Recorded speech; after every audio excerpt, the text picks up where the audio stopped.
அனைவருக்கும் வணக்கம். நாம் இன்று பார்க்க இருப்பது கிருஷ்ண ஜெயந்தி உருவான புராண கதை. காக்கும் கடவுளான மகாவிஷ்ணுவின் முக்கியமான 10 அவதாரங்களில் ஒன்றான கிருஷ்ணர் அவதரித்த நாளையே கிருஷ்ண ஜெயந்தி என்று கொண்டாடுகிறோம். இந்த பண்டிகை இந்தியா முழுவதும் மிகவும் மகிழ்ச்சியாக கொண்டாடப்படுகிறது. கம்சன் என்ற மன்னன் மதுரா நகரை ஆண்டு வந்தான். இவன் மக்களை கொடுமைப்படுத்தி பல பாவங்களை செய்தான். கம்சன் தன் சகோதரியான தேவகியை வசுதேவருக்கு திருமணம் செய்து கொடுத்தான். ஒரு நாள் கம்சன் இருவரையும் தனது தேரில் அழைத்து செல்லும் போது ஒரு அசரீரி கேட்டது. கம்சா, உன் சகோதரியின் வயிற்றில் பிறக்கும் 8வது குழந்தை உன்னை கொல்லும் என்று ஒலித்தது. இதை கேட்டு அதிர்ச்சியடைந்த கம்சன் தன் சகோதரி என்றும் பாராமல் தேவகியை கொல்ல முயன்றான். அப்போது வசுதேவர், எங்களுக்கு பிறக்கும் குழந்தையால் தானே உங்கள் உயிருக்கு ஆபத்து, எங்களுக்கு பிறக்கும் அனைத்து குழந்தைகளையும் உங்களிடம் ஒப்படைக்கிறேன் என்று உறுதியளித்தார். இதையடுத்து இருவரையும் சிறையில் அடைத்தான் கம்சன். வாக்கு கொடுத்தபடி சிறையில் பிறந்த அனைத்து குழந்தைகளையும் கம்சனிடம் ஒப்படைத்தார் வசுதேவர். இவ்வாறு பிறந்த 7 குழந்தைகள் கம்சனால் கொல்லப்பட்டன. இந்த நிலையில் 8வது முறையாக தேவகி கர்ப்பமானாள். இந்த குழந்தையையும் கம்சன் கொன்று விடுவான் என்று பயந்த வசுதேவர் விஷ்ணுவிடம் குழந்தையை காக்கும்படி மன்றாடி வேண்டினார். அன்று இரவு வசுதேவனின் கனவில் தோன்றிய விஷ்ணு, உனக்கு பிறக்க போகும் ஆண் குழந்தையை அதே நாளில் பிறக்கும் எனது தீவிர பக்தனான நந்தகோபனின் குழந்தைக்கு பதிலாக மாற்றி வைத்து அந்த பெண் குழந்தையை எடுத்து வா என்று கூறினார்.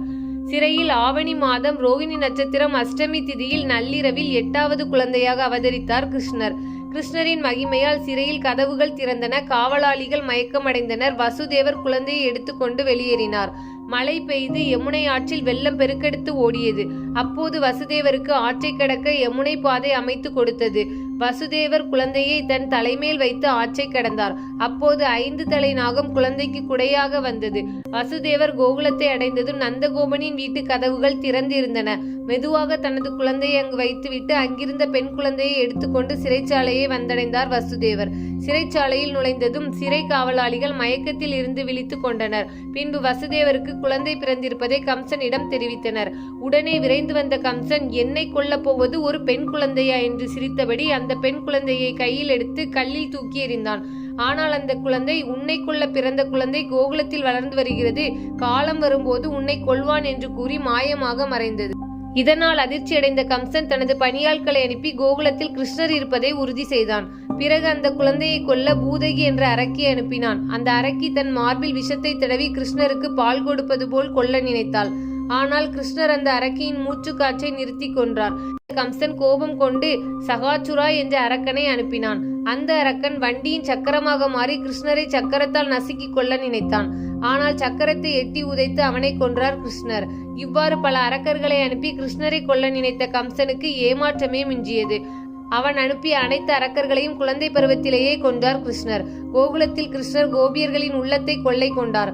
பெண்ணை திருடனாக பல குறும்புத்தனங்கள் செய்து கோகுலத்தில் செல்ல பிள்ளையாக வளர்ந்தார். இறுதியில் தன் தாய் மாமனான கம்சனை கொன்று சிறையில் இருந்த தன் தாய் தந்தையரை மீட்டார். கிருஷ்ண ஜெயந்தி அன்று வாசலில் இருந்து வீட்டுக்குள் வரை குழந்தையின் பாத சுவடுகளை வரைவார்கள். இதனால் கிருஷ்ணரே வீட்டுக்கு வருவதாக ஐதீகம். அன்றைய தினம் குழந்தைகளுக்கு கிருஷ்ணர் ராதை வேடங்கள் அணிவித்து மகிழ்வார்கள்.